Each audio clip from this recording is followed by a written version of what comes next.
Amahoro bana b'Imana, tubahaye ikaze kuri buri munsi. Niba ushaka kudukurikira kuri buri munsi, jya kuri YouTube wandikemo ijambo buri munsi. Ushakashake buri munsi. Ufungure buri munsi.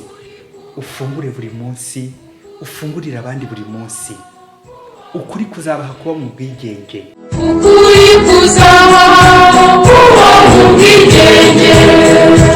Tariki 11 Werurwe 2021. Isomo rya mbere niryo mu gitabo cy'umuhanuzi Yeremiya, umutwe wa 7, umurongo wa 23 kugeza ku 28.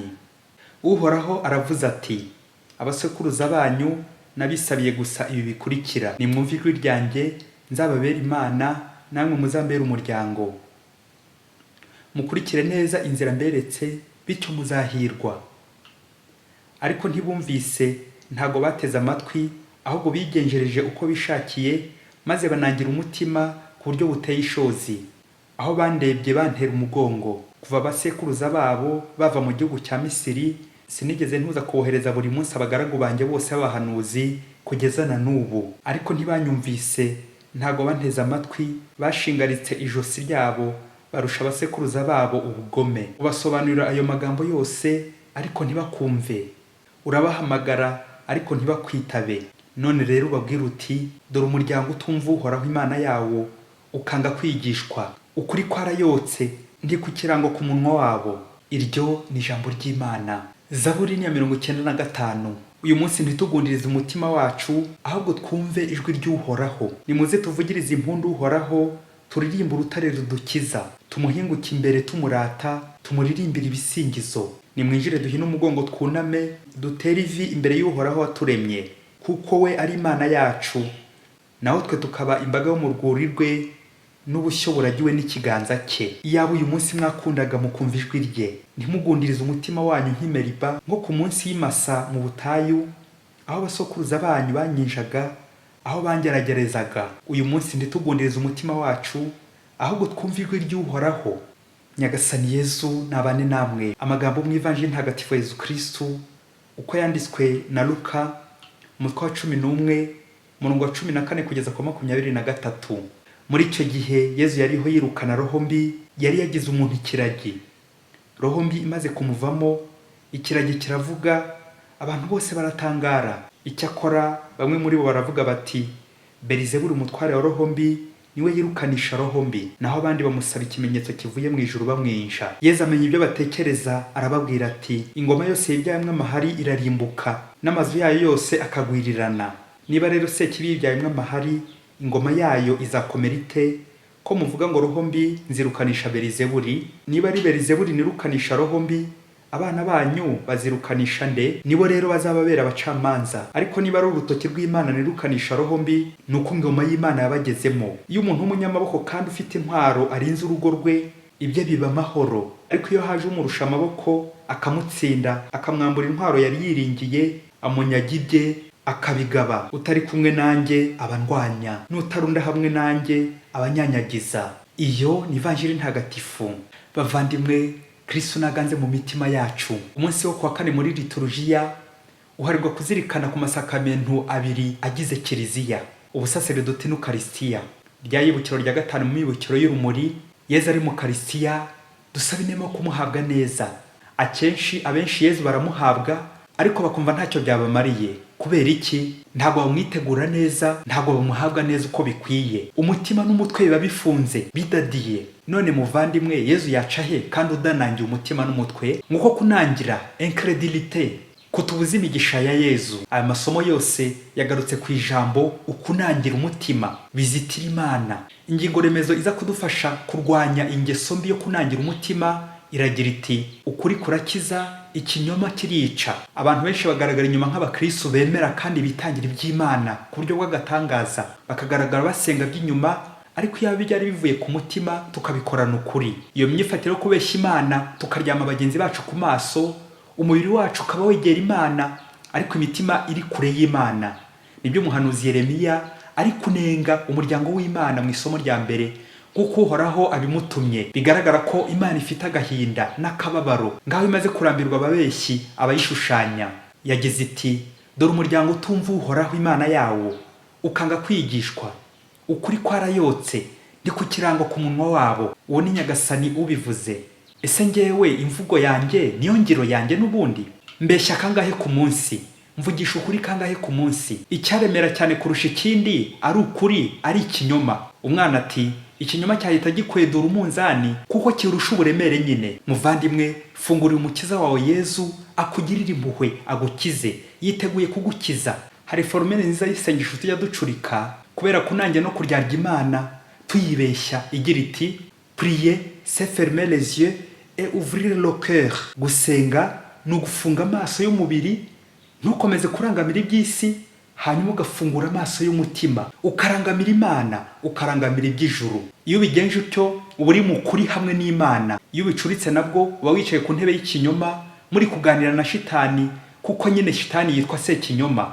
Umurimbyi wa Zaburi rero akatugira inama yo gufungura uwo mutima, ati uyu munsi ntitugundirize umutima wacu, ahubwo twumve ijwi ry'Uhoraho. Amen.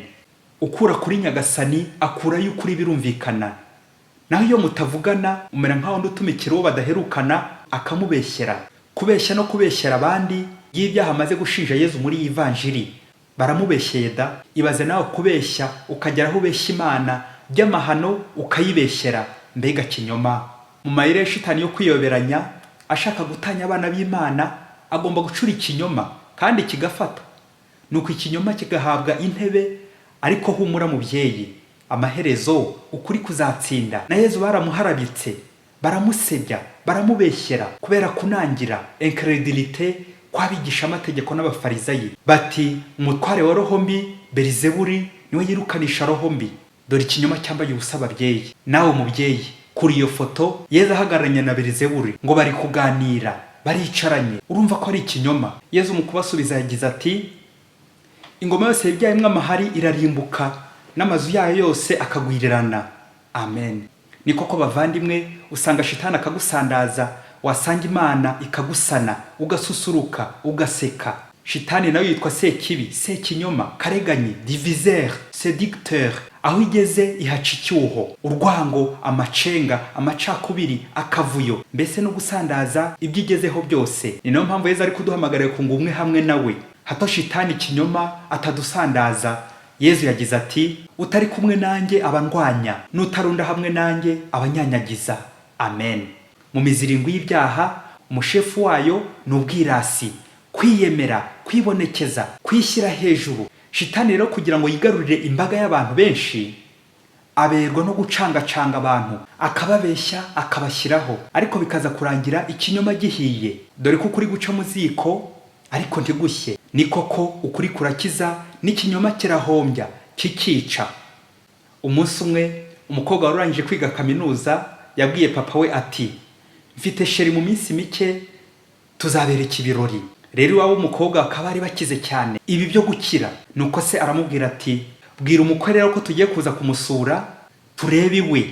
Gusa icyo nkwemereye mwana wanjye, ninsanga umukwe ntanze afite igaragara, ndahita muha imwe mu mazu yanjye ari mu mujyi. Nuko ababyeyi barikora bagiye ku mukwe wabo. Bagezeyo arabemeza, atira inzu nziza y'akataraboneka, abakira neza, barishima. Agakomeza ababwira ko iyo nzu ari yaherutse kuzuza vuba kandi ko yamuhenze bikomeye. Nuko se w'umukobwa atashye abwira umukobwa we ati mwana wanjye, nsanze mu mazu yose meza mfite ntayiruti yawe. Umukwe wacu yarubatse pe, uzaba mu nzu nziza mwana wanjye. Iriya nzu rero iri mu mujyi nari ngiye kumuha, nzayiha abandi. Ariko niyongera kugaruka aha mu rugo, mfite imodoka nshyashya kandi ihenze ntaragendamo na rimwe, niyo nzahita muha, kuko inzu yo arayindusha. Afite igipangu cyiza azajya yiparikamo. Nuko umunsi uragera, wa munsi wo kujya kwa sebukwe, wa musore ajya gutira imodoka ihenze cyane nziza. Aravuga ati kwa databukwe bataza kunyuzamo ijisho, reka nanjye njye kubemeza. Nuko ageze kwa sebukwe, sebukwe isoni ziramukora abonye iyo modoka y'agatangaza y'umukwe we. Birumvikana irusha ubwiza iyo yari yaramubikiye. Uwo musore atangira abwira kwa sebukwe ko yize kaminuza, ngo yanakoze muri ministeri. Nuko abona amafaranga adahagije bari kumuhemba, none ategereje akandi kazi kazamuhemba yisumbuye. Sebukwe abaye letaye mu gutwi ko umukwe we ari igisome, ari umunyabwenge, ari igihangange. Nuko umukwe amaze gutaha abwira umukobwa we ati umukwe wacu yihagazeho pe, nashatse kumuha inzu nsanga yindusha, nashatse kumuha imodoka nsanga iyanjye yaba imeze nk'ingorofani imbere yiye. None rero ngiye kumushakira akazi gakomeye mu ruganda. Sebukwe amubonera akazi ko kuba jera w'uruganda, aho bazajya bamuhemba 2,000 by'amadolari ku kwezi. Bityo sebukwe akamuhaye noneho icyo atari afite, icyo amurusha. Ariko uyu musore byamusabaga kwerekana ibyangombwa by'amashuri yize. Nuko sebukwe ahamagara umukwe we amusaba kuzana diplome. Biratangaje, umukwe we yari yaragarukiye mu wa 3 w'amashuri yisumbuye, bari baramwirukanye, baramuhinga izina rya Manyanga kubera kubeshya no kwiyemera. Yari yarariye amafaranga y'abagenzi be ndetse yiba n'ikigo. Yumvise uburyo ako kazi gashyushye, nuko Manyanga azana bilete yo mu wa 3 tronkome. Ibaze nawe. Nuko abeshya sebukwe ati imbeba zandiye diplome. Rero babwiye mbe ntangiye akazi mu gihe nkiri gushakisha mu myobo hose. Yewe na n'ubu aracyashakisha mu myobo yose. Naho sebukwe ategereje ikizava mu mwobo. Ye baba we, Manyanga we, mbega wowe, nyumvira nawe igihombo cyose Manyanga yagize. Wa mucanzi wiruka ku mbeba akihisha mu mwobo. Nuko bavandimwe, ikinyoma kirangira mu mwobo hamwe n'imbeba, imbeba z'imende n'imishushwe. Naho ukuri kurangira mu ijuru ku Mana, ukuri kurangira ukize. Muvyeyi, uyu mwana Manyanga ari uwawe, wakora iki? Agize gucikiza amashuri, agize kugenda beshya aho nyuze hose, ashyiraho abantu ngo yarangije kaminuza, agenda atira iby'abandi ngo yemeze ba rubanda rushikika.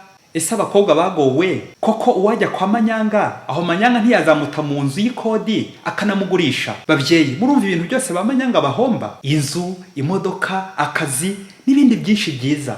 Bavandimwe, gucanga, kubeshya birangira wibeshye uhombye.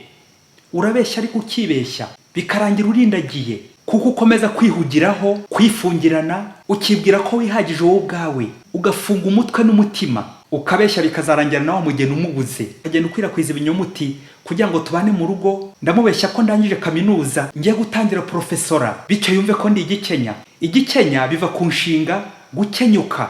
Byumvikane ni ugupfa ukiri muto, ni ugupfa imburagihe. Iyo uri igikenya uba warapfuye. Ugenda nka Manyanga birumvikana, ugakora nka Manyanga, Manyanga w'igikenya.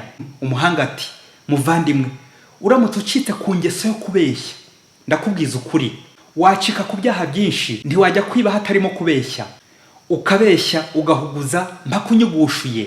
Ntiwajya gusinda utarabeshya mu rugo, utarasahura, utaranyuza mu kwaha, ugenda uhishahisha kandi wihishira. Nyamara uwububa abonwa n'uhagaze.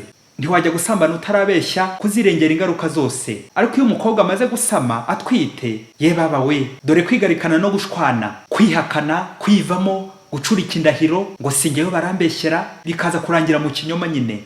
Ntiwajya kwica utabeshya ngo wishakire inyungu, uburize mwiza mugenzi wawe, n'ibindi byaha byinshi byishemo ako kantu ko kwiyemera, kwirata, ukabeshya urimanganya, ugateka imitwe. Manyanga we, urashakira mu myobo hose. Muvyeyi, kuri ifoto y'umukwe Manyanga, kuri ifoto y'umugabo Manyanga, kuri ifoto y'umubyeyi Manyanga, kuri ifoto y'umwana Manyanga, kuri ifoto y'umukozi Manyanga, kuri ifoto y'umubosi Manyanga ubeshya abakozi be akabacangacanga, kuri ifoto y'inshuti zaba Manyanga baza guteka imitwe buri munsi, bagakurya utwawe twose, bagakuraza hanze, bagakurya utwawe twose, bakagusiga hanze. Hanyuma ukuri ifoto y'umukristo Manyanga ubeshya abakristo, akabeshya idini, akabeshya Imana, akabeshya abo babana, akabeshya abapagani, akabeshya abakristo, bikazarangira abeshya Imana kandi ari umukristo wabatijwe akanakomezwa. Kubeshya, kubeshya, kubeshya birangira wibeshya wowe ubwawe. Yezu umwana w'Imana, nyuma yo kubona ibyiza byinshi wangiriye n'ibindi byose wangeneye, kubera amanyanga n'ibinyoma nagize, ngirira impuhwe. Ibyo byose byanteye igihombo no kubura imigisha iwawe, gutakaza icyizere mu bavandimwe, mu nshuti no mu babyeyi. Ngirira impuhwe. Niyemeje kuvugisha ukuri buri munsi, nkoresha ukuri buri munsi, ngendere mu kuri buri munsi, mbeho mu kuri buri munsi. Yezu nzira ukuri n'ubugingo, ndi umunyantege nke, unshoboze buri munsi. Amen. Imana ibahe imigisha n'amahoro. Imana Data na Mwana na Roho Mutagatifu. Amen. Padiri Masumbuko Ladislas wa Diocese ya Cyangugu.